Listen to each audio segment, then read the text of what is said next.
సమయంలో మీ వాక్యం ద్వారా మాతో మాట్లాడండి. కుటుంబానికి మాకు ఆదరణ దయచేయండి. మీరే మాతో మాట్లాడి నీ వాక్య స్వరం వినిపించి మా అందరికీ ఎంతబడి విశ్వాసం దయచేయమని, ఈ శ్రీరాముగాను కలుసుకుని ఆ గొప్ప భాగ్యం దయచేయమని మా రక్షకుడు మా ప్రభు యేసుక్రీస్తు నామములో ప్రార్థిస్తున్నాను. ఆమేన్. పరిశుద్ధ గ్రంథం నుంచి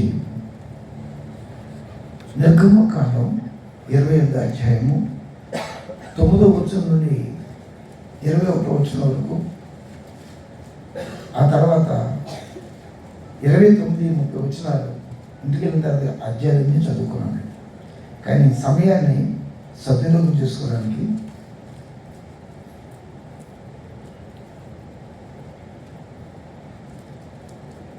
అధ్యాయము 29వ వచనాన్ని చదువుకున్నాం. అట్లు అహరోను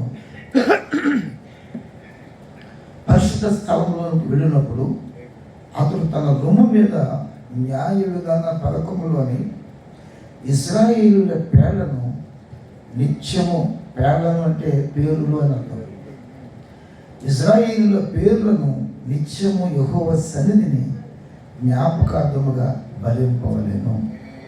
చదవబడిన వాక్యం ప్రభు ఆశీర్వదించును కాక. దయచేసి కూర్చోమని మనం చేస్తున్నాం.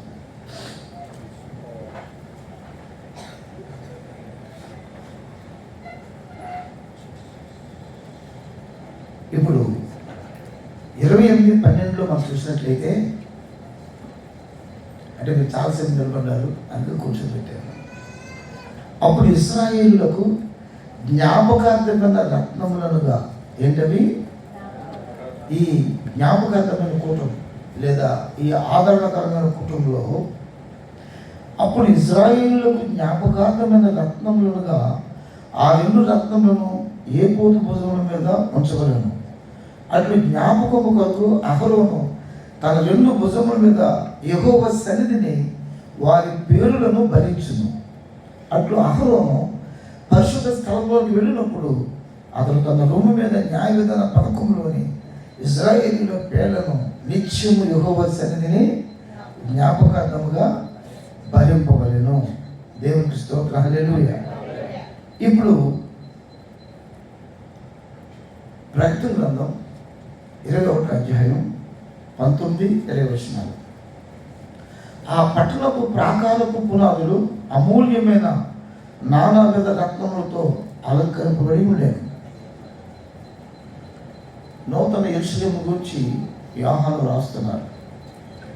ఆ పట్టణపు ప్రాకారపు పునాదులు అమూల్యమైన నానావిధ రత్నములతో, రత్నం అంటే డైమండ్స్ అండి, ఇంగ్లీష్లో డైమండ్ అంటాం, తెలుగులో రత్నాలు అంటాం. నానావిధ రత్నములతో అలంకరింపబడి ఉండేను.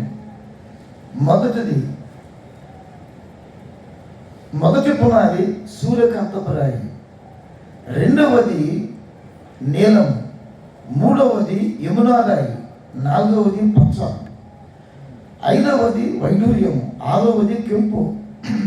ఇక్కడ మొదటి నుంచి 6వది కెంపు అండి. మొదటిదేమో సూర్యకాంతపు రాయి అండి. ఆ 2 మీరు జ్ఞాపకం పెట్టుకున్నాను.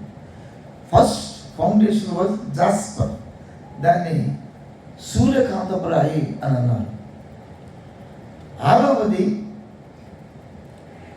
ద 6 సార్డిసియస్ అంటే కెంపు, 7వది సువర్ణ రత్నము, 8వది గోమేధికము, 9వది పుష్యరాగము, 10వది సువర్ణ సునయము, 11వది పద్మరాగము, 12వది సుగంధము. నూతన యెరూషలేము 12 అమూల్యమైన రత్నముల చేత పునాదులు వేయబడినవి. ఆ పట్టణము మీరు నేనని మనం ఎరుగుదాము. పైనుండి దగ్గ ప్రకాశించు దిగుచున్నటువంటి గొప్ప పట్టణము.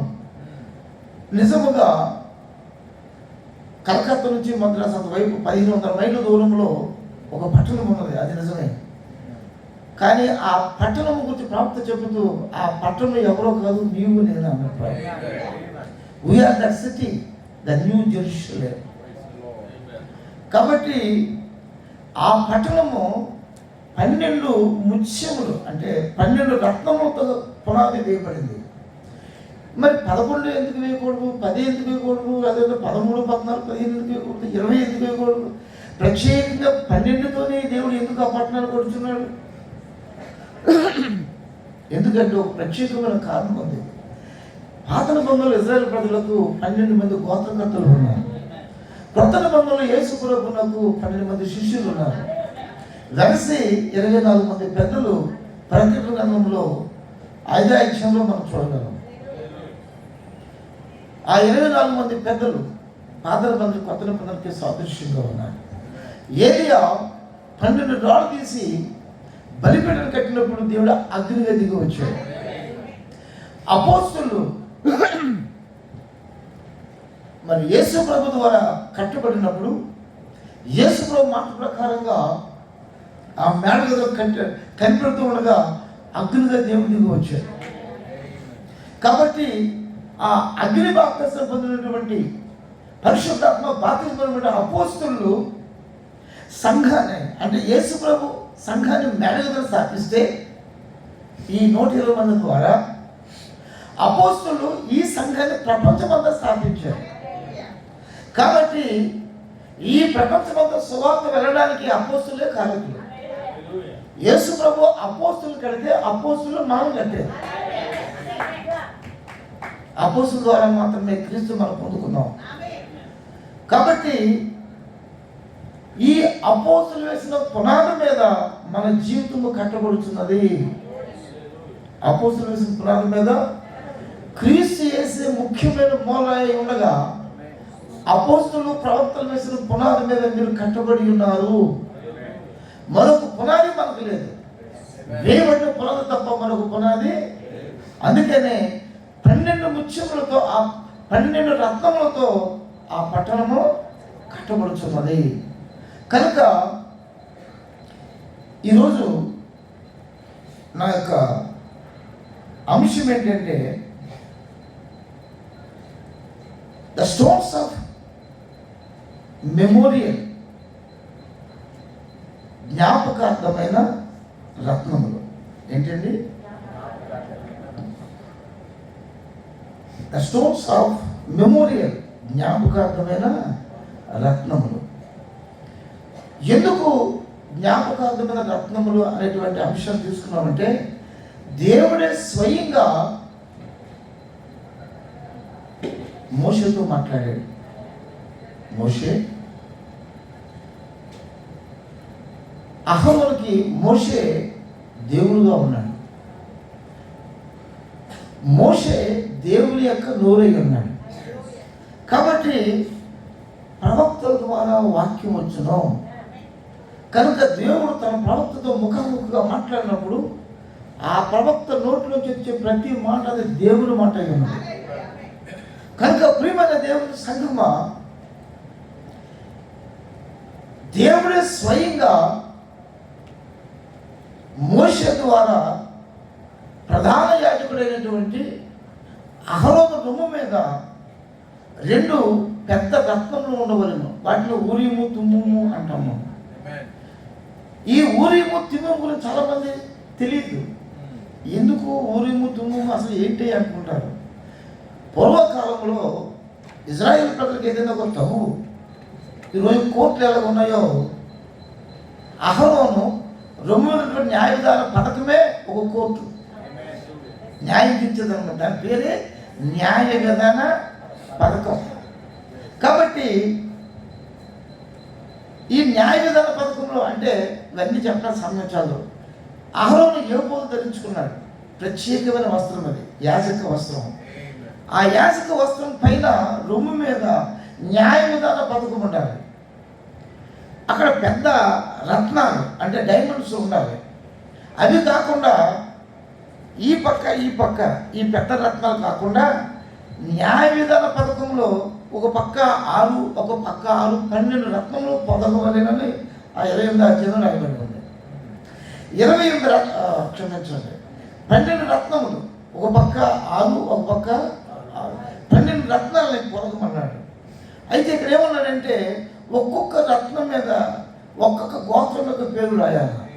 రూబేను మొదలుకొని బెంజమిన్ వరకు ఇశ్రాయేలు 12 కుమారుల యొక్క పేర్లు, 12 గోత్రకర్తల పేర్లు ఒక్కొక్క రాయి మీద, అంటే ఒక్కొక్క రత్నం మీద ఉండవలేను. చూసారా ప్రియమైన దేవుని సంగమా, ఎందుచేత దేవుడు ఆ పెద్ద రత్నాలు పెట్టి, ఆ రత్నాల్లో మళ్ళీ చిన్న రత్నాలు పెట్టి 12 పేర్లు న్యాయ విధాన పథకంలో రాయించి అహరోను రొమ్ము మీద ఎందుకు పెట్టాలి అనేది క్వశ్చన్ ఇక్కడ. కాబట్టి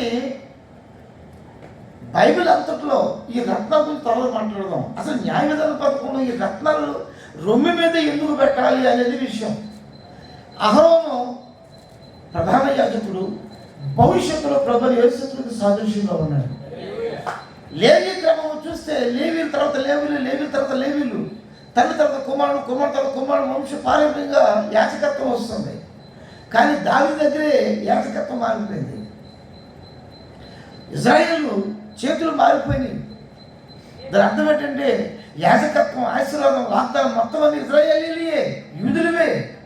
కానీ కడపడ పుట్టిన మనం అన్యత్వంలో ఉండి విగ్రహాలను చేస్తూ హృదయం తెలియక లోకంలో ఉన్న మనకి దేవుడు మొదటి స్థానం ఇచ్చాడు. కుడి చేయమో ఎడపక్క వెళ్ళిపోయింది, ఎడ చేయమో కుడి పక్క వచ్చేసింది. నాన్న, పెద్ద కుమారుడు నీ కుడి చేతి పక్కన ఉన్నాడు, చిన్న కుమారుడు నీ ఎడ చేతి పక్కన ఉన్నాడు. నేను రైట్గానే పెట్టాను, నువ్వే చేతులు మార్చేసావు అన్నాడు. ఇజ్రాయెల్ అంటున్నాడు, అది నాకు తెలుసు బాబు, చేతులు నేను మార్చలేదు, దేవుడే మార్చేసాడు అన్నాడు. చిన్న కుమారుడి మీదకి పెద్ద కుడి చేయి వచ్చింది, పెద్ద కుమారుడికి మీదకి ఎడం చేయి వచ్చింది. కాబట్టి ఇజ్రాయెల్కి రావాల్సిన ఆశీర్వాదం కడపడుకుంటున్న మనకి పెద్ద ఆశీర్వాదం వచ్చింది. ఇజ్రాయేల్ కేవలం సేవకులు మాత్రమే ఉన్నారు, అన్యులకు తీయడం మనమేమో పెళ్ళు కుమార్తెగా ఉన్నాం. సేవకుడు ఎప్పుడు కూడా ఆవులలో ఉంటాడు, బయట పని చేస్తాడు. రక్త సంబంధులు ముఖ్యమైన వాళ్ళు వస్తే లోపలికి వస్తారు, భోజనం చేస్తారు, ఇంకా ప్రాముఖ్యమైన ఇంట్లో కూడా వస్తారు. కానీ పడక గదిలోకి ఆఖరిగా వెళ్ళేది ఎవరంటే భార్య మాత్రమే. ఆ భర్తన్న గదిలోకి వెళ్ళి భార్య ఇద్దరు కూడా ఒకే పట్టు మీద ఉంటారు. వాళ్ళిద్దరూ కూడా చేతులు కలిపి పండుకుంటారు. ఏదైనా రహస్యం ఉన్నది అంటే, ఏదైనా ధనం ఉన్నది అంటే, ఏ గొప్ప మరణం అనేది కానీ అక్కడ భార్యకు మాత్రమే చెబుతాడు. ఈరోజు మనకు ఎంత భాగ్యం దేవుడు ఇచ్చాడంటే, కడపను పుట్టి వెలివేయబడి నిజదేవుడు తెలియక వెలివేయబడిన మనకి దేవుడు పిలిచి ఆయన స్వరక్తంతో కడిగి ఆయన సొంత ఆత్మతో నింపి ఆయనతో సమానంగా యేసుక్రీస్తు యొక్క జ్ఞానముకు సంపూర్ణమైన జ్ఞానము, యేసుక్రీస్తు యొక్క విశ్వాసముకు సమానమైన విశ్వాసం, యేసుక్రీస్తు యొక్క పరిపూర్ణతకు సమానమైన పరిపూర్ణత, ఆ గొప్ప సంపూర్ణత ఇచ్చి ఆయనతో ఐక్యపరుచుకుని ఆయన స్థానంలో నిలబెట్టుకుని మహారాణిగా చేయటం ఎంత భాగ్యమండి. ప్రవక్త అన్నాడు, ఆయన గొప్ప డైమండ్ అయితే ఆయన కుమారులు కుమార్తెలు లేదా ఆయన భార్య గొప్ప డైమండ్ అని చెప్పాడు. ఆయన యాజకుడు అయితే ఆయన బిడ్డలు యాజకులు అన్నాడు. ఆయన రాజు అయితే ఆయన బిడ్డలు రాజు అన్నాడు. నేను జీవించున్నాను కనుక మీరు జీవించేద్దరు అన్నాడు. నేను మరణాన్ని జయించాను కనుక మీరు మరణాన్ని జయిస్తారన్నాడు. సమాధిని, మరణాన్ని, వ్యాధిని, బాధని, ఈ లోకాన్ని, పాపాన్ని, సమస్తాన్ని జయించాను కనుక మీరు జయిస్తారన్నాడు. ఆఖరిగా నేను ఏమై ఉన్నానో మీరు అదే ఉన్నారు. ఎటువంటి స్థానం మనకి ఇచ్చాడండి. పురుగు వంటి యాకోబు అని దేవుడు పలికాడు. ఆకు మీద ఉండే పురుగు ఇలా నడిపిస్తే నీరైపోతుంది. అలాంటి మానవుడికి భూమి ఆకాశాలు పట్టజాలి గొప్ప దేవుడితో సమానంగా చేయుట ఎంత గొప్ప. అందుకే ఆయన దేవుడు అయ్యాడు. ఆ ప్రేమ గొప్పది. ఇంతకీ ఈ మాట ఎందుకు చెప్తున్నానంటే, ఎందుకు న్యాయ విధాన పథకం ఆ రొమ్ము మీద ఆ రత్నాలు ఉన్నాయంటే, మొట్టమొదటిగా ప్రవక్త అన్నాడు, మనము ఆ రొమ్ము నుంచి వచ్చామన్నాడు. దేవుడి స్వయంగా తన దక్షిణ హస్తాన్ని తన రొమ్ములో పెట్టాడు. ఎడమ పక్కన హృదయం ఉంది. ఆ హృదయంలో చేయి పెట్టాడు. అక్కడ నుంచి ఒక జీవకణం తీసాడు. ఆదాము సృజించాడు. ఆదాము ప్రత్యేకమైన సృష్టి కాదు. ఆదాము ప్రత్యేకమైన సృష్టి అయ్యింటే ఆదాము చనిపోయాడు, మనం చనిపోవడం, మరి దేవునికి కొత్త సృష్టి చేయాల్సి వచ్చేది. కాబట్టి మనం ప్రత్యేకమైన సృష్టి కాదు, ఆ సృష్టి నుంచి వచ్చిన జీవ కణమై ఉన్నాం. సమస్తము క్రీస్తు ద్వారా కలిగాను. క్రీస్తు లెక్కన ఏది దేవుడే తను సృజించుకున్నారు శూన్యంలో. యేసు ప్రభు నూతన సృష్టి. పాత సృష్టికి మొదటగా ఆయనే, కొత్త సృష్టికి మొదలు కూడా ఆయనే. కాబట్టి క్రీస్తు ద్వారా మనం వచ్చాం. అంటే దేవుడు తన క్రీస్తుగా సృష్టించుకుని దాంట్లో నుంచి ఒక ముక్కను తీసి మనం చేశాడు. క్రీస్తు దేవుడు అయితే దేవుళ్ళ భాగం మనం. కాబట్టి మనం చనిపోతే దేవుడు చనిపోతాడు. కనుక అపోస్తలుడు పౌలు అన్నాడు, బలహీనతను బట్టి క్రీస్తు సిలువ వేయబడిన కానీ దేవుని శక్తిని బట్టి జీవించుచున్నాడు. కాబట్టి ప్రవక్త దేవునికి ఒక గొప్ప బలహీనత ఉన్నదన్నాడు. నేను ఆశ్చర్యపోయాను. ఇంకా కింద చదువుకున్నప్పుడు దేవుడికి బలహీనత, మానవులమైతే మనకు బలహీనతలు ఉంటాయి కానీ దేవుడికి బలహీనత ఏమిటి? ఆయన అనుకులేనివాడు, ఆయన నిద్రించేవాడు కాదు, కుళ్ళుకోడు నిద్రపోడు, ఆయన పనిచేసిన అలసిపోడు. ఎందుకంటే ఆయన దేవుడు. కాబట్టి ఆయన బలశూరుడు, బలవంతుడు. ఆయనకి బలహీనత ఏంటి?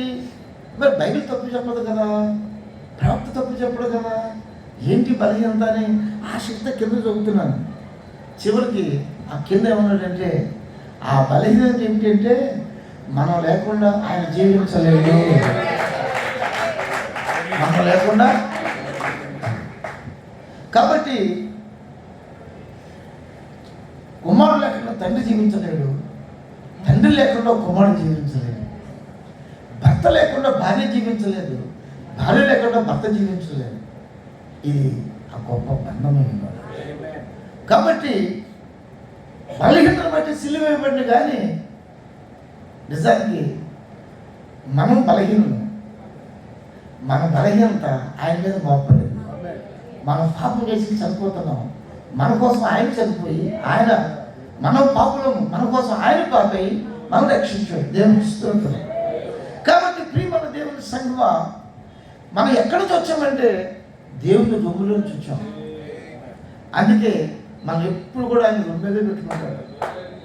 నా చంక పెట్టుకుని మోయి వాళ్ళారా, నా చేత భరించబడిన వాళ్ళారా, దేవుడు మన ప్రతి దినం కూడా మోయించున్నాడు. అలాగే ఇప్పుడు జ్ఞాపకార్థమైన రత్నములు,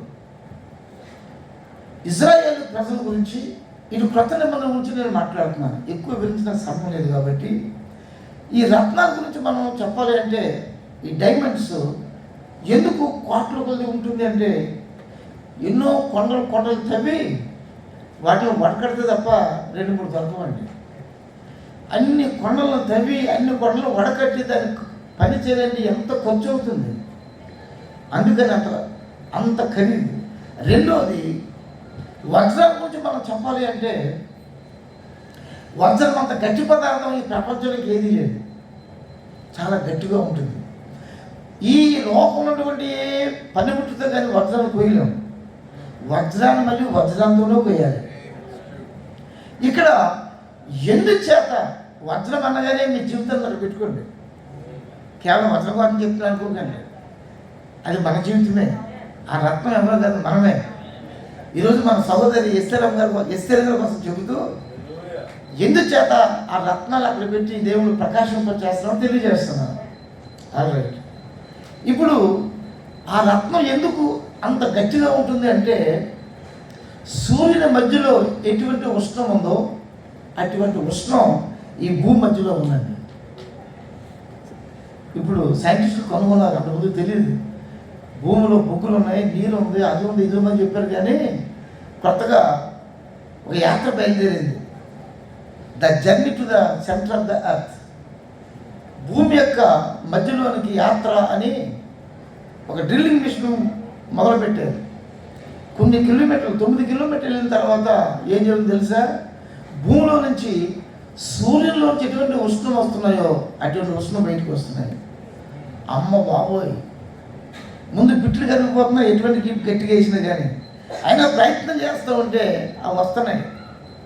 అప్పుడు అన్నారు ఇది కానీ మనం పూర్తి చేస్తే భూమి పగిలిపోయి మొత్తం ప్రపంచమే వినాశనం అయిపోతుందని చెప్పి మూసేసేది. ఇప్పుడు సైంటిస్ట్ అనుకున్నారు, కానీ ప్రవక్త ఎప్పుడో చెప్పాడు మనము కొండ పెంకి మీద ఉన్నామన్నాడు ఆయన. భూమి మధ్యలో అగ్ని ఉన్నదని చెప్పాడు ప్రవక్త. సైంటిస్టులు అనుకుంటున్నారు దేవుడు ఎప్పుడో ప్రవక్త పలికాడన్నమాట. కాబట్టి భూమికి 7 పొరలు, మనకి శరీరానికి ఎలా 7 పొరలు ఉందో భూమికి 7 పొరలు.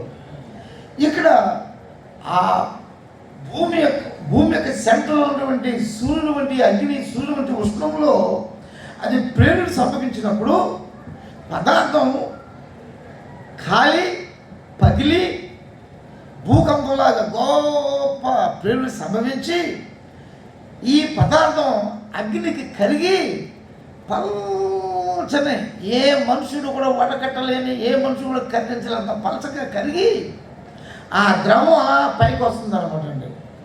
పగిలినప్పుడు అదేమవుతుందంటే ఒక క్రస్ట్ అంటారు, దాన్ని మ్యాంటల్ అంటారు. అక్కడ చాలా కాలం ఉండి అది గట్టిపడుతుంది. అది గట్టిపడినప్పుడు ఆ ద్రవం సూర్యుని వేడిలో మరిగినటువంటి ద్రవం గట్టిపడి అది చివరికి బొగ్గులాగా మారుతుంది. ఒక్కొక్కసారి కొండలు పగిలినప్పుడు, అగ్నిపర్వతాలు పగిలినప్పుడు లావా బయటకు వస్తుంది. ఆ భూమిలో ఉన్న లావా బయటకు వచ్చినప్పుడు ఆ లావాతో పాటు కూడా ఈ గట్టిపడిన ఈ కార్బన్ వంటి పదార్థాలు ఆ లావాతో పాటు బయటకు వచ్చి కొన్ని కాలంలోనూ, కొన్నేమో భూమి మీద, కొన్నేమో కొండల్లోనూ అక్కడక్కడ చెదిరిపోయి అవి ప్రవహిస్తూ ఉంటాయి. ఇంతకీ ఆ కార్బన్ ఉన్నటువంటి ఆ బొగ్గు, నల్లగా ఉండే ఆ బొగ్గు లాంటి ముక్కలు ఏమిటి, అవి ఎలా పడేసి ఎంత ఎందుకు దగ్గరకుండా. ఒక రోజున మన పేపర్లో చూసాం, ఒక యజమాని తన ఆఫీసులో మామూలు తాటాకులు పాకలాగా మామూలుగా పాకేసుకుని ఇంత పెద్ద రాయి పేపర్ వెయిట్గా వాడుకున్నాడు. అది ఎన్నో నెలలో సంవత్సరాలు పెట్టి అలా వాడుతున్నారు దాన్ని. అది రాత్రుల పాలు అక్కడే ఉంటుంది, ఆ పేపర్ పెట్టి 1000 ఆటోలు వెళ్ళిపోతున్నారు, అది ఎవరి తీట్లో అలాగే ఉంటుంది. ఒక రోజున వజ్రాల వ్యాపారం వచ్చాడు, దాన్ని చూశాడు. అరే అబ్బాయి ఇదేం చెప్పి తెలుసుకున్నావు అన్నాడు. అది రాయండి పేపర్ పెట్టుకుని ఆఫీసులో అంటే నీకు తెలియక తెలుస్తూ గుడ్డు అయిపోతున్నాడు. ఏమైనా ఇది వజ్రంలో ఆయన అన్నాడు. వజ్రమా? అప్పటికే జ్వరం వచ్చేసిందండి. ఇది 100 కోట్లు కాదు 1000 కోట్లు ఉంటుంది అన్నాడు. 1000 కోట్ల? అవును. వెళ్ళి పరీక్షించమంటే పరీక్షించిన తర్వాత 32,000 కోట్లు అన్నాడు. 32 కోట్లు 32,000 మర్చిపోయాను, పేపర్లో రాశారు. ఆయన అల్లిపోయి జ్వరం వచ్చేసి ఇది నేను ఉంచుకుంటే నన్ను చంపేస్తారు, తీసుకెళ్ళి తిరుపతి గుళ్ళో వేసేద్దామని చెప్పి, అయ్యా నేను తీసుకొస్తాను చంపేస్తాను, మీరు తీసుకెళ్ళమంటే మేము తీసుకెళ్తే మమ్మల్ని చంపేస్తారు, మీరు తెత్తి వెయ్యి లేకపోతే మానే అన్నారు పేపర్. తెలియనప్పుడేమో అది రాత్రి పాలు అక్కడే ఉంది, తెలిసిన తర్వాత జ్వరం వచ్చేస్తుంది. కాబట్టి యేసు ప్రభువుని గురించి నీకు తెలియనప్పుడు ఆ పేపర్ పెట్టి ఎలా పోతుంది అలా వదిలేస్తావు. కానీ యేసు ప్రభు తెలిసిన తర్వాత నేను కంపల ఆరంభం అవుతుంది. ఆ విలువ తెలియకే ఇవాళ మరి ఎంతోమంది యేసు ప్రభు అంటే తెలియక విడిచిపెట్టి వెళ్ళిపోతున్నారు. ఈవేళ ఎవరైనా కానీ అబ్బాయి ఒక 10 కోట్లు ఇస్తే నీ పాపం ఒకటి లేక డైరెక్ట్గా సొంతం పంపించేస్తానంటే 10 కోట్లు ఏం కానీ మిలియన్లు ఇచ్చి కూడా ఉన్నారు. ఇప్పుడు మోకాన్ని ప్రార్థన చేయమంటే చేయడు, బాప్తిజం తీసుకోమంటే అసలు తీసుకోడు. డబ్బు కావాలంటే మిలియన్ కొమ్మరిస్తారు, నువ్వు డైరెక్ట్గా సొంతం పంపించేయాలి. కానీ ఒక్క రూపాయి అవసరం లేదు. ప్రభుదేశిలో బాప్తిజం పొందితే డైరెక్ట్గా పంపిస్తాడు. అది నువ్వు తెలుసుకోవాలి. కాబట్టి ప్రియమైన దేవుని సంగమా, సూర్యుని వంటి మహా ఉష్ణములో అంత పలసగా కరిగిన పదార్థం, నీరు వల్ల కరిగిన పదార్థం అది బయటకు వచ్చి సత్యం దూరంలో సత్యం ప్లేస్లో అది ఎన్నో సంవత్సరాల పాటు గట్టిపడినందు చేత అది వజ్రంగా ఉంది. లోపల చాలా స్వచ్ఛమైంది. చిన్న నలక కానీ, కంట్లో పడే నలక కానీ అసలు ఏమీ లేదు. లోపల అంత స్వచ్ఛమైనది. దాన్ని ముందుగా వజ్రంగా గుర్తించలేము. అది ప్రత్యేకమైనటువంటి వజ్రాల వ్యాపారస్తులు, ప్రత్యేకమైన తరఫీదు పొందిన వారు దాన్ని గుర్తించగలరు. అలాగే ఈరోజు దేవుని కుమారులు ఆ లావా పగిలి బయటకు వచ్చి ఆ కాలువల్లోనూ, కొండల్లోనూ, లోయల్లోనూ, బురదలోనూ, ఇసుకలో, మట్టిలో పడిపోయినట్టుగా దేవుని కుమారులు లోకమైన మురుగులో ఉన్నారు. అది రాజకీయం కావచ్చు, మతము కావచ్చు, అది వ్యభిచారం కావచ్చు, రకరకాల ఈ లోకంలో ఉన్నటువంటి నానా నీచమైన కార్యాలు కావచ్చు.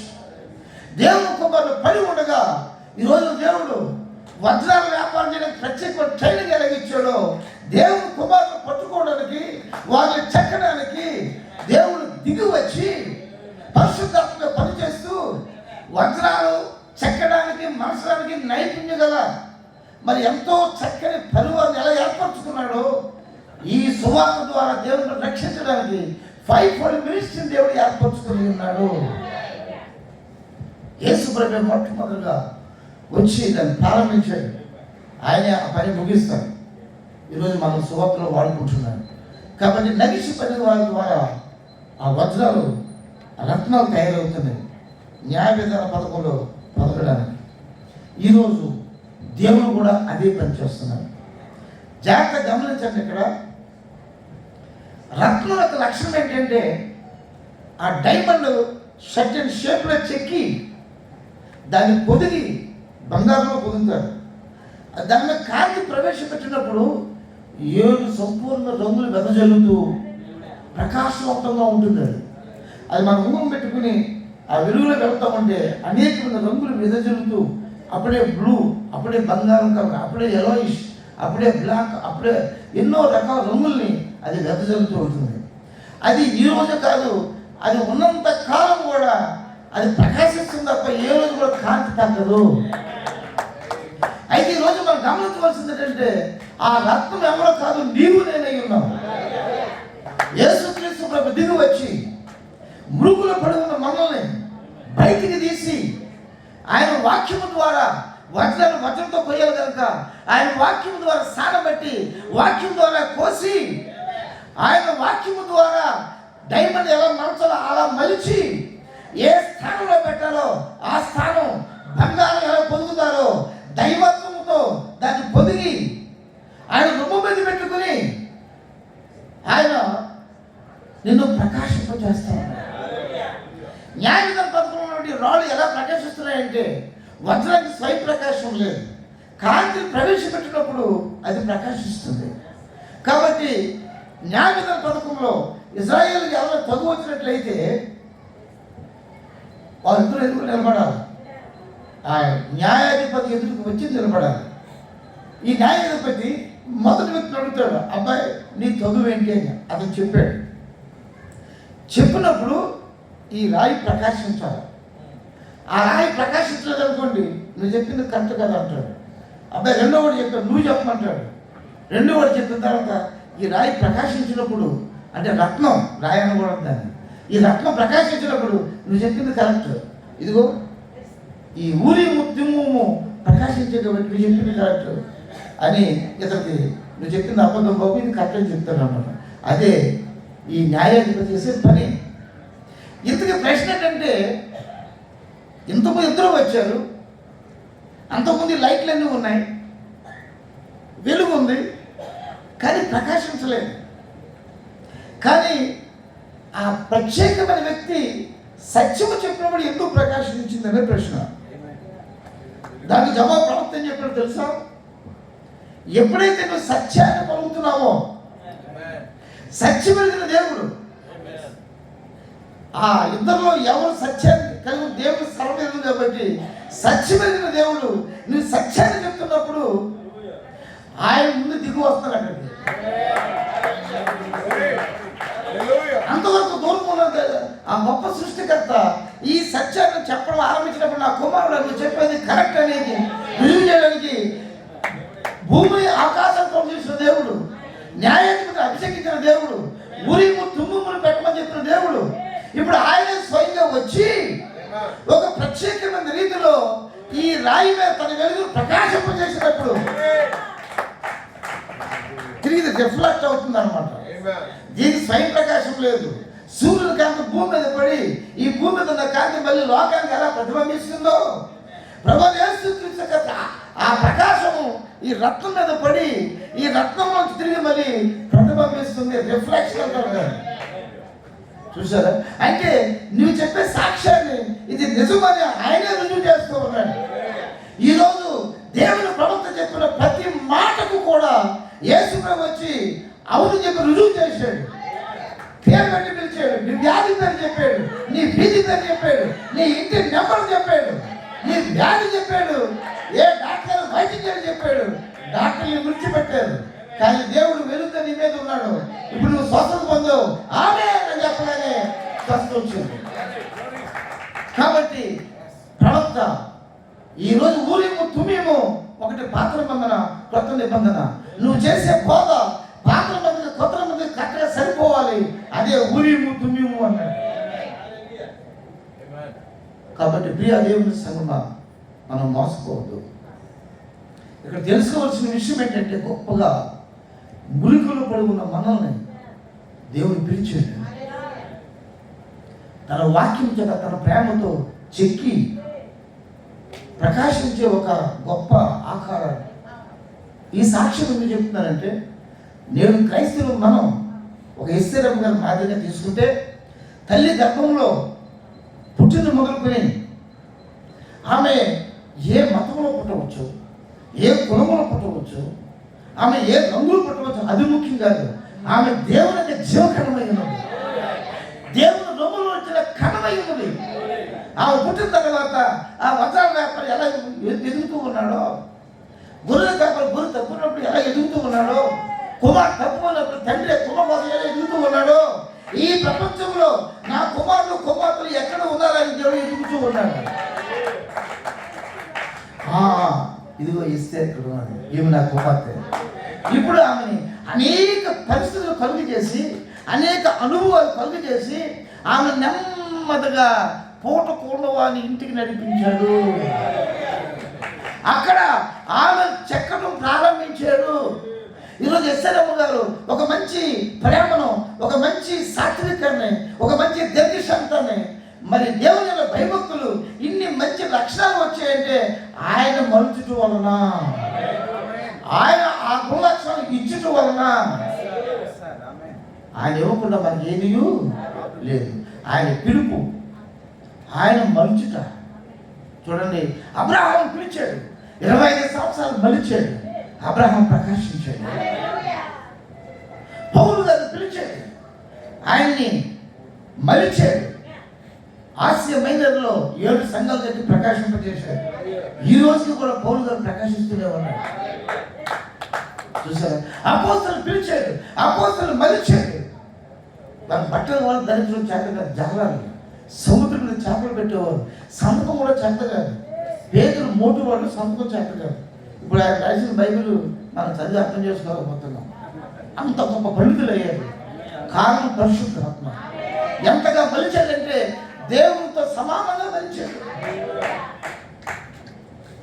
యేసుప్రభు విశ్వాసంతో సమానమైన విశ్వాసము, యేసుప్రభు జ్ఞానంతో సమానమైన జ్ఞానము, యేసుప్రభు యొక్క సంపూర్ణత సమానమైన సంపూర్ణత. ప్రియ దేవుని సంగమం, అన్నాడు అపోస్తలులు మాత్రమే కాదు, ఈరోజు మనం కూడా ఈ 2000 సంవత్సరాల పాటు తన సంఘాన్ని చెక్కి మలిచి ఆయన రొమ్ము మీద పెట్టుకుని ప్రకాశిస్తూ ఉన్నాడు. ఈరోజు ఎవరైనా ఒక క్రైస్తవుడు ప్రకాశిస్తున్నాడంటే నీ ఉన్నది ఆయన రొమ్ము మీద.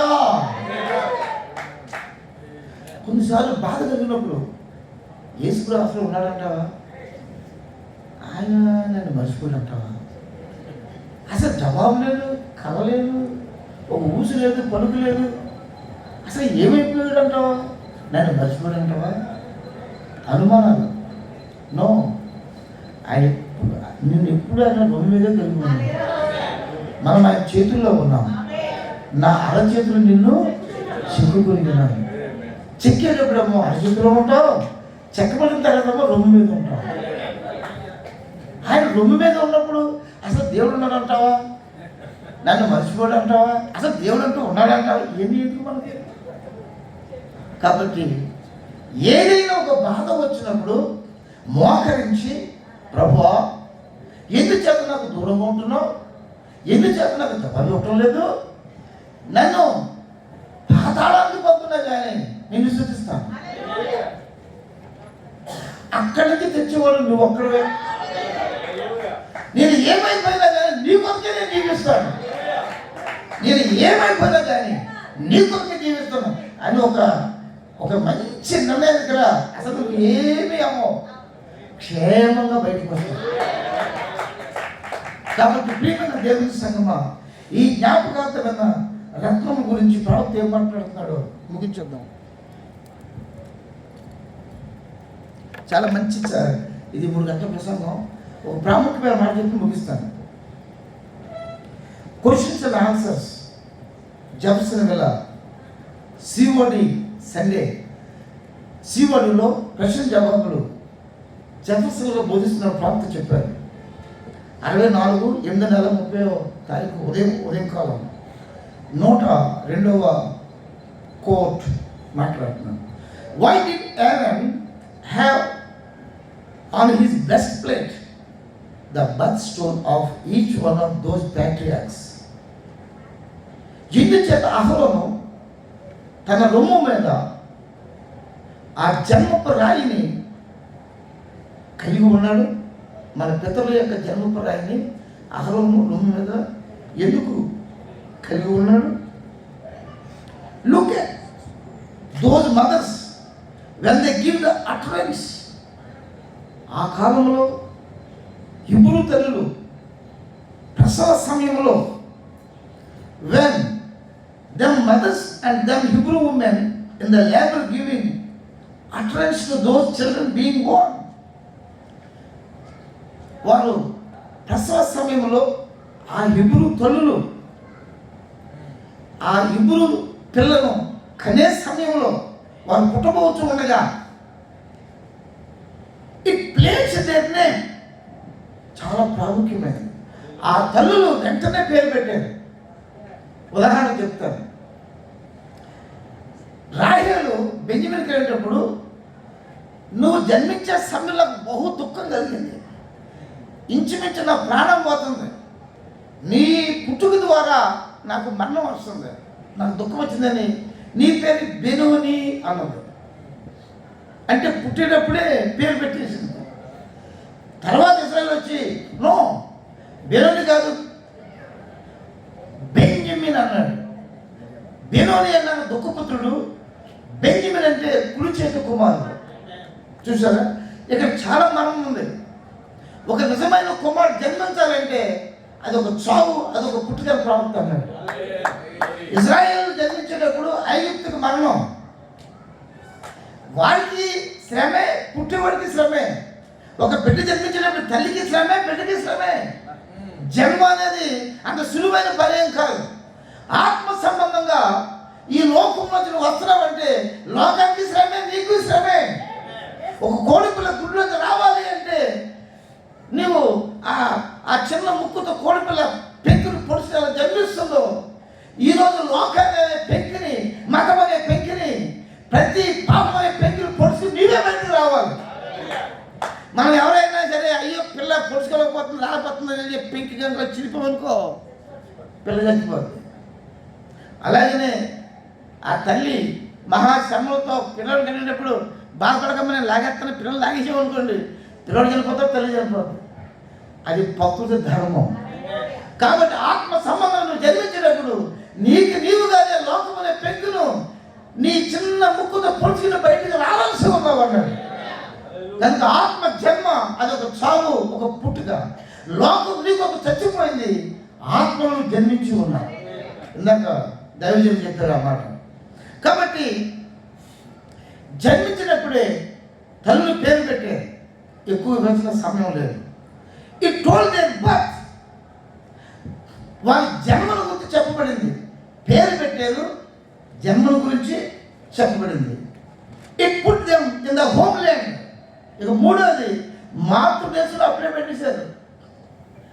ఐగుప్తులో పుట్టినప్పటికీ పేరు పెట్టేసి తర్వాత వారి జన్మపు రాయి అంటే వారి గుణం ఎలా ఉంటుందో, నువ్వు ఏ బతుకుతూ ఎలా ఉంటావో చెప్పేసి అప్పుడే పాలస్తీనా దేశంలో పెట్టేశారు.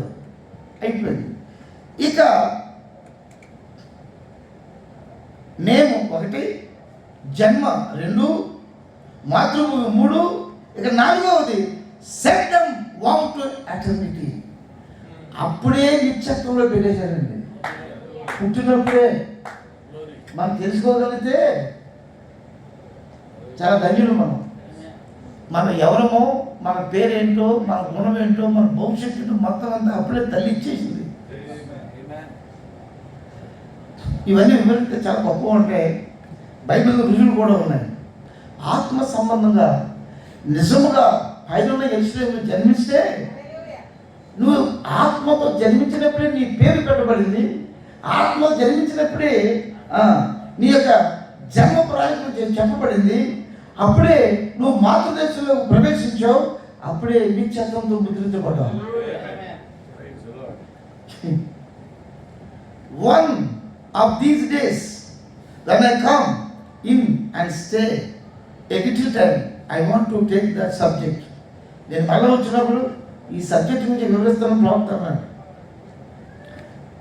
And then what Jacob, when he was dying there, when he laid his hands upon the patriarchs and blessed them, he was telling them exactly where they would be. యాకోబు నిద్రించే ముందు ఇజ్రాయేల్ రమ్మని ఆశ్రయిస్తారని చెప్పి ఒక్కొక్కరి గురించి చెబుతూ చూసారా. ఇక్కడ ఆదికాండం 49 మొదటి నుంచి 30 చదువుకోండి. రూబేన్ పరిస్థితి ఏంటి, ఇస్సాకారు పరిస్థితి ఏంటి, యోసేపు పరిస్థితి ఏంటి, బెన్యామీన్ పరిస్థితి ఏంటి, అలాగే ఎఫ్రాయిం పరిస్థితి ఏంటి, మనస్సు పరిస్థితి మొత్తం అంతా ప్రవచించాడు అక్కడ. ఆయన ఏ విధంగా ప్రవచించాడో ఆ విధంగా జరిగిపోయింది అక్కడ. చెప్పేది పరిశుద్ధాత్మ, ఇజ్రాయేల్ కాదు. ఎఫ్రాయిం గురించి నీ అడుగులు నూనెలో ఉంటాయన్నాడు. ఈవేళ ప్రపంచానికి నూనె ఇస్తున్నారు వాళ్ళు, పెట్రోల్. డబ్బంతా వాళ్ళ దగ్గర ఉంది. ప్రపంచంలో కంటే కరెన్సీ వాళ్ళ రేట్ ఎక్కువ. అది ప్రవచనం, దేవుడి స్తోత్రం. ఒక మాదిరి చెప్పాను మీకు. కాబట్టి he was telling them exactly where they would be, and that's exactly according to their name, exactly according to the birth. Sure, it has something to do with you. వారికి ఎలా చెప్పబడిందో పాత నిబంధనలో అదే బంధము నిశ్చయంగా నీకు ఉన్నది. కొత్త నిబంధనలో కూడా పరిశుద్ధాత్మ జన్మించినప్పుడు నీకు పేరు పెట్టబడినది, నీకు జన్మపరాయి ఇవ్వబడినది. ఆ రకంగానే దేవుడు నిన్ను మాతృదేశంలో ప్రవేశపెట్టాడు. అతను నిత్యత్వంతో ముద్రించాడు. దేవుడి స్తోత్రం. పరిశుద్ధాత్మ జన్మించిన వాడు ఈ ఎన్నడూ కూడా కథలు రాబడింది అందుకని. కాబట్టి ప్రియమైన దేవుని సంగమా, ఎందుచేత ఒక్క మాట చెప్పి ముగించేస్తున్నాను. ఎందుచేత అహరోను ఈ రొమ్ము మీద న్యాయవిధ పథకంలో ఆ రత్నాన్ని పెట్టాడంటే దట్స్ యువర్ బర్త్ పాత్. అది నీ జన్మపు దారి. ఏంటన్నది? జన్మపు లేక మార్గం. నువ్వు నడవలసిన ఈ రొమ్ము మీద న్యాయ విధాన పథకంలో సర్టెన్ ప్లేస్లో ఆ రత్నాన్ని ఎందుకు పెట్టాడంటే, ఆ రత్నం ఎల్లప్పుడూ ఎలా ప్రకాశిస్తుందో ఆత్మ పొంది తిరిగి జన్మించిన నీవు దివారాత్రులు సువార్త బోధిస్తూ ప్రకాశించవలెను. ఇప్పుడు ఎన్నో సంవత్సరాలుగా మన సోదరుల ఎస్తేర్ గారు మచ్చలేని జీవితం జీవిస్తూ ప్రకాశించారు. దానికి కారణం యేసుప్రభు ఆమెను తీసి చెక్కి మలిచి ఆ యొక్క రొమ్ము మీద పెట్టాడు కాబట్టి ఆమె అలా ప్రకాశించింది. ఈరోజు నీవు నేను క్రైస్తవుడు ఈ విధంగా ఉన్నామంటే దేవుడు మనం ప్రేమించి దేవుడు మనల్ని చెక్కి అక్కడ పొదిగాడు. కాబట్టి ఈరోజు మన స్థానాన్ని మర్చిపోయి కొన్నిసార్లు గర్భిణిగా జీవిస్తాం, లేకపోతే సిగ్గుపడతాం. కాబట్టి మరీ ఎక్కువగా ప్రార్థనలో ఉంటూ నువ్వు దివారాత్రులు ప్రకాశించవలసి ఉన్నావు. లేదు అంటే జన్మలు ఎక్కడో తప్పున్నది, అది గుర్తుపెట్టుకోండి. ఇక్కడ ప్రవక్త మరో ముఖ్యమైన మాట చెప్తున్నాడు. మాట that a natural man or a natural woman But when you are reborn again, that's not the outside conscious. The outside is what you see, taste, feel, smell and hear. But the inside of that is what you really are. ప్రవక్త ఏమన్నాడంటే ఈ భౌతిక సంబంధమైన శరీరం, భౌతిక సంబంధమైనటువంటి స్థితి కాదు, ఇది అసలైన జీవరత్నము కాదు. అసలైన జీవరత్నం లోపల ఉన్నాడు, అతడు ప్రకాశించవలసి ఉన్నాడు. Hallelujah. In faith there is no reason, you have got to it from God. విశ్వాసం అనేది నువ్వు దేవుని దగ్గర నుంచి పొందవలసి ఉన్నావు. ఈ భౌతిక సంబంధమైన కార్యాలు తల నుంచి వస్తాయి, కానీ విశ్వాసం దేవుని దగ్గర నుంచి పొంది అది నీ హృదయంలో అంతరంగంలో నాటబడి ఇక మరణించినా కానీ అది వదిలిపోదు. నీవు భూమి మీద పరలోకం ఎప్పుడు జీవిస్తూ ప్రకాశిస్తూనే ఉంటావు. అది ప్రవక్త ఏంటంటే జ్ఞాపకార్థమైన రత్నం. ఈ భూమి మీద అమాలేకీయుల జ్ఞాపకార్థం నేను కొట్టివేస్తానన్నాడు. ఆకాశము కింద ఉండకుండా అమాలేకుల జ్ఞాపకాన్ని కొట్టివేయుదును. ఎవరి అమాలేకులు అంటే వాగ్దాన దేశంలో వెళ్తున్న ఇశ్రాయేలును అడ్డుకున్నవారు.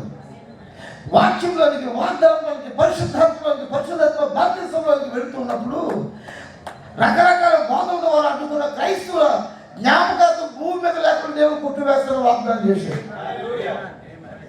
అయితే వాక్యంలో నిలిచి శ్రమైన, బాధైనా, ఇరుకైనా, ఇబ్బంది అయినా దేవుని చేత ప్రతి మాట నమ్మి, ప్రతి మాట ప్రకారంగా చెక్కబడి, ప్రతి మాట ప్రకారంగా ఒక స్థానాన్ని పొంది, ప్రతి మాట ప్రకారంగా ఈ న్యాయ విధాన పథకంలో పెట్టబడితే నిజంగా దేవుడు ఒక నీ స్థానం ఇచ్చి ఒక అపోస్తులుగానో, ప్రవక్తగానో, పాస్టర్గానో, లేకపోతే ఒక ఉపదేశుడుగానో, లేకపోతే ఒక సువార్తికుడుగానో, లేదా మంచి విశ్వాసగానో ఈ వాక్యాన్ని పోషించి దర్శనం కట్టి వాక్యాన్ని పోషించేవాడు ఒక సంఘంలో స్థానాన్ని, ఒక క్రైస్తవ స్థానం పొందినప్పుడు నువ్వెప్పుడు నిత్యము జ్ఞాపకంగా ఉంటావు.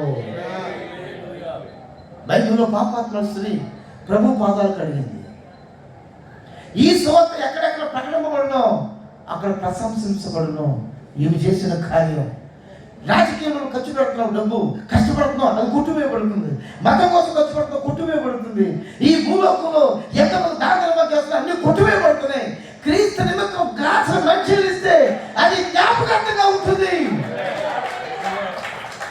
అందులో దేవుని దూతలు వచ్చి ప్రభువుని అడుగుతున్నారు, ప్రభువా భూలోకాలకు అసలు ఎందుకు వెళ్ళావు? నువ్వు భూమి పెంచుకోవడానికి వెళ్ళావా? రాజాది రాజు, ప్రభులకు ప్రభు, భూమిని అక్కడ సృష్టించిన దేవుడు, దేవాతి కోట్లాది తొమ్మిది ఆరాధన చెబుతున్న దేవుడివి. ఒక్క మాట మాతో చెప్తే మొత్తం కుప్పలు చెప్తాం కదా అందరినీ. అసలు ఎందుకు వెళ్ళావు? నువ్వు చేతగానే వాళ్ళలాగా ఉమ్ము వేయించుకున్నావు, పిలుపులు గుర్తించుకున్నావు, అవమానం పొందావు, ముళ్ళకి పెట్టబడ్డా, అన్యాయం తిరిగి పొందావు. కలిసి ఒక్క మాట కూడా తిరిగి చెప్పకుండా బావురు పడి చచ్చిపోయి, పైగా తండ్రి మీరేం చేయొచ్చు తెలియదు కనుక క్షమించుము అని చెప్పి చచ్చిపోయావు. అసలు ఎందుకు వెళ్ళావు భూలోకాలకు అని చెప్పి యేసుప్రభుని ప్రశ్నిస్తున్నారు. అప్పుడు యేసుప్రభు ఏమన్నా తెలుసా? తన అరచేతులు చూపించాడు. ఆయన ఏం మాట్లాడలేదు, ఇలా చూపించాడు. దేవదూతలను అరచేతులు ఉంటున్నారు. ఏమన్నా అందులో ఆదాం మొదలుకొని చివరి విశ్వాసం వరకు ఏ విధంగా దేవుడు పిలిచాడో, వారు ఏ విధంగా పాపంలో పడిపోయారో, ఏ విధంగా తిరిగి దేవుడు అక్కడ దూతగా ఒకసారి వెళ్ళి, అగ్ని పదకు ఒకసారి వెళ్ళి, మరి పరిశుద్ధాత్మ ఒకసారి వెళ్ళి, వాక్యంగా వెళ్ళి దేవుని సేవకులు పంపించి ఎన్ని పాటలు పడి ఈ ప్రపంచం తన బిడ్డలందరూ సమకూర్చుకుని ఏ విధంగా చెక్కి, ఏ విధంగా సంపూర్ణత ఆ ఎత్తబడే ఆ వధువు పైకి దిగి వచ్చే నూతన యెరూషలేమును చూపించి ఏది ఎంతో వరకుని ప్రకటన గ్రంథంలో దిగి వచ్చి యెరూషలేము వరకు మొత్తం కుమారులను చూపించినప్పుడు కళ్ళు పెద్ద అయిపోయి, అందుకు వెళ్ళావా ప్రభా?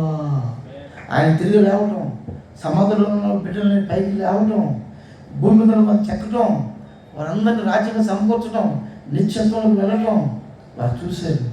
అప్పుడు ముక్కు మీద వేసుకున్నాను. కాబట్టి నేను క్రైస్తవులు కొన్నిసార్లు మౌనం ఉన్నప్పుడు మాత్రాన వాళ్ళు ఏమీ చేతగానే వారు కాదండి. ప్రపంచం జయించే గొప్ప విశ్వాసం వీళ్ళు. వాక్యం నిమిత్తం ఏది ఎలా పారిపోతున్నాడో ఈరోజు మనం కూడా అలా పారిపోతున్నాం, మౌనంగా ఉంటున్నాం.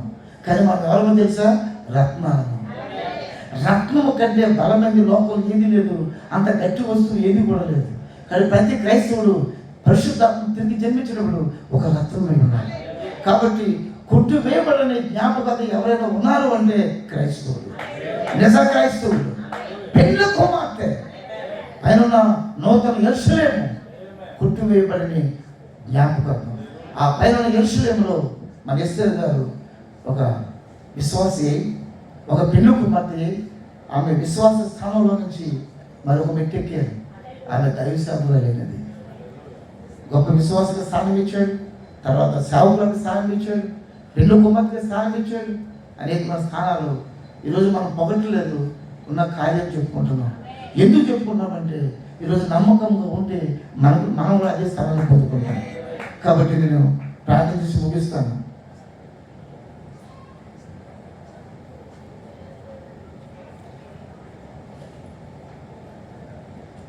ప్రవక్త క్వశ్చన్ అండ్ ఆన్సర్స్ 3 అంటే 3 భాగంలో ఒక మాట చెప్తున్నారు. Now remember we are not the world.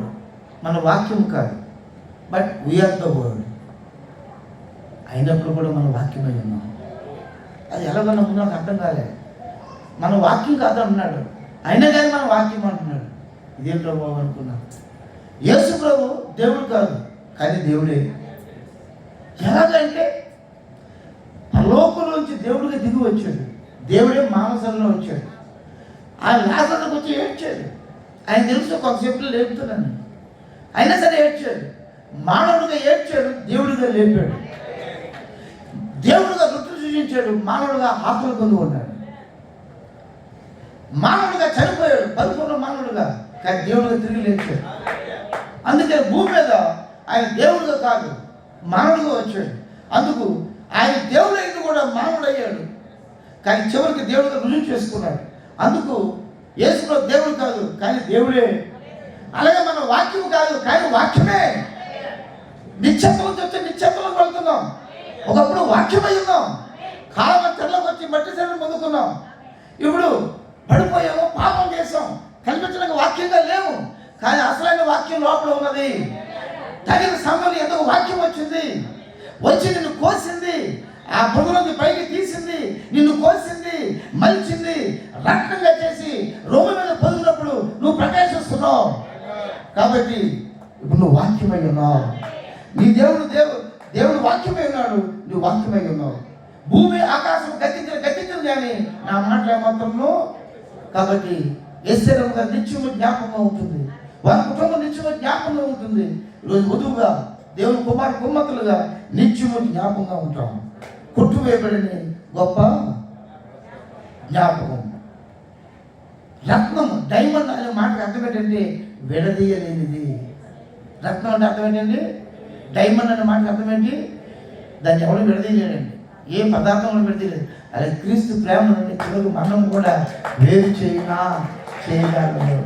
అది నిజమైన జ్ఞాపకం. ప్రియమైన దేవుని సంగమం,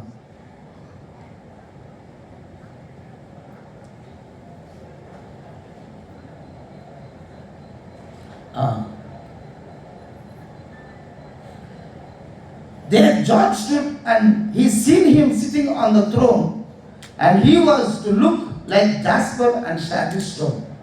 యేసు ప్రభు యోహాను యేసును చూసినప్పుడు మొదటగా ఆయన జాస్పర్ సూర్యకాంతప్రాయంగా కనిపించాడు. ఆఖరిగా షార్డీన్ స్టోన్. మొదటివాడు రూబేను, ఆఖరివాడు బెన్యమీను. ఈ 12 రాళ్ళు ఇజ్రాయేల్ 12 గోత్రాలకు సాదృశ్యము, అపోస్తులకు ఎలా సాదృశ్యమో. ప్రవక్త ఏమంటాడంటే యేసు ప్రభు మొదటి రాయి సూర్యకాంతప్రాయి, ఆఖరిది కెంపు, దాన్ని సార్డిస్ అన్నారు. అయితే ఇక్కడ ప్రవక్త ఏమన్నాడంటే దేవుని యొక్క గుణ లక్షణాలు, దేవుని యొక్క కాంతిని ఇశ్రాయేలును ప్రతిబింబించారు. దేవుడు వారి మీద ప్రకాశించాడు, వారు ప్రతిబింబించాడు. అలాగే ఈరోజు యేసు ప్రభు మన మీద ప్రకాశిస్తున్నాడు, మనం ప్రతిబింబించాలి. అనగా క్రీస్తు గుణ లక్షణాలు మనం ప్రతిబింబించాలి. వాళ్ళు తప్ప ఇంక ఏది కూడా మన నుంచి బయటకు రాకూడదు. ద్వేషం, అసూయ, తిరుగుబాటు ఏవి మనం పరిపూర్ణమైనటువంటి విశ్వాసము, జ్ఞానము, సద్గుణం, ఈ 7 లక్షణాలు ప్రేమ మాత్రమే ప్రతిబింబించాలి. అప్పుడు నువ్వు ఎన్నుకోబడి ఉన్నావు, ఏర్పరచబడి ఉన్నావు, ఏర్పరచబడిన అమ్మగారు అయి ఉన్నావు, దేవుడు కుమార్తె అయి ఉన్నావు, నువ్వు ఒక డైమండ్ అయి ఉన్నావు, నిత్యమైన జ్ఞాపకాలు అయి ఉన్నావు. అలా ప్రకాశించకపోతే ఆ రత్నంలో ఏదో తప్పు ఉన్నది. కాబట్టి ప్రియ దేవుని సంగమా, మన నిజమైన దేవుని కుమార్తెలు మన రుజువు ఏంటంటే మనం మలచబడి పొదగబడి ప్రకాశించవలసి ఉన్నాం. కాబట్టి యోహాను యేసు ప్రభు గుణలక్షణాలని పాత్రమైన భక్తులు ప్రతిబింబించారు. యేసు ప్రభు గుణలక్షణాలు ఆ అపోస్తులు ప్రతిబింబించారు. ఇప్పుడు మన యొక్క వంతు వచ్చింది. వధువుగా ఆయన గుణలక్షణాలు, రంగు అనగా గుణము. కాబట్టి అది నీ రంగు తెలిసిందని అంటాం కదా, కాబట్టి నీ గుణం తెలిసింది అర్థం అవుతుంది. కాబట్టి ఈరోజు మన గుణలక్షణాలు బట్టి మనం ఎవరమో తెలిసింది, వారు క్రియల వల్ల వారు తెలియపరచబడ్డారు. కాబట్టి దేవుని ప్రేమ, దేవుని గుణలక్షణాలు ప్రతిబింబించి మరి ఆయన కుమార్తె గుర్తింపు పొంది ప్రభుని మహిమపరుస్తాం, మనం మహిమ పొందుతాం. అది సోదరు ఎస్తేరమ్మ దేవుడు భాగ్యం ఇచ్చాడు. ఆమె న్యాయ విధానం అహరోను రూమ్ మీద న్యాయ విధాన పథకంలో ఒక రత్నం అని చెప్పి తెలియజేస్తూ, మనం కూడా ఆ రత్నాలను తెలియజేస్తూ మీరు ప్రకాశించాలని తెలియజేస్తూ కొద్ది మాటలు ముగిస్తున్నాను. యేసు ప్రభు మాటలు దీవించడం దాకా చిన్న ప్రార్థన చేసి ఈ సమయాన్ని అదృష్టపరుస్తాను. చిన్న ప్రార్థన. జీవగల మా ప్రభు, ముక్కలుగా అందించి నీ వర్తమానాన్ని నీవు పరిశుద్ధాత్మతో సమకూర్చి బిడ్డలకు పూర్తి అవగాహన ఇచ్చే ప్రభు, ఎక్కడో బొగ్గులాంటి మా జీవితాన్ని బురదలో, కొండల్లో, లోయల్లో, ఇసుకలో, సముద్రాల్లో ఎక్కడెక్కడో పడిపోయిన మమ్మల్ని వెతికి తీసే ప్రభు, నైపుణ్యం గల పనివారి ద్వారా, నైషి గల పనివారి ద్వారా, వజ్రముతోనే అనగా నీతోనే మేము భయపడి ఉన్నాము తండ్రి. ఎంతమంది వాడుకున్నావు మాకు తెలియదు ప్రభు, కానీ కోసేవాడు మాత్రం నీవే, చెక్కేవాడు మాత్రం నీవే, మలిచేవాడు మాత్రం నీవే ప్రభు. అబ్రహాం మలిచి ప్రకాశింపజేశావు, ప్రవక్తలను మలిచి ప్రకాశింపజేశావు, భూమికి నీ కుమారుని మలిచి ప్రకాశింపజేశావు, అపోస్తులను మలిచి ప్రకాశింపజేశావు. నాయన పుట్టు వేయబడిన జ్ఞాపకార్థంగా, నిత్యమైన నీ సన్నిధిలో జ్ఞాపకార్థంగా రత్నాలుగా నిలిపో ప్రభు. 2000 సంవత్సరాలు కానీ వధువుని చెబుతూ ప్రభు ఈరోజు చివరి కాలంలో ప్రకాశింపజేశారు తండ్రి. మొదటి ఫలం ప్రవక్త అయితే మిగతా ఫలాలు మేమై ఉన్నాం ప్రభు. నీ న్యాయ పద్ధతిలో పొదగబడి ప్రకాశించే రత్నాలుగా ఉండి, ఎందుకంటే నీవు మా మీద ప్రకాశించినప్పుడు మేము లోకాన్ని ప్రతిబింబిస్తున్నాం ప్రభు.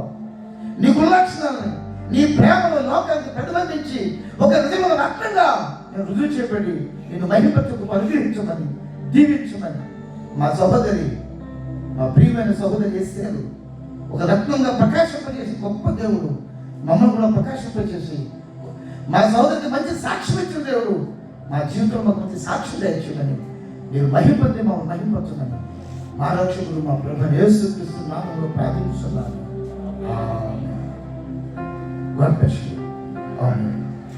ఈ సమయాన్ని అధ్యక్ష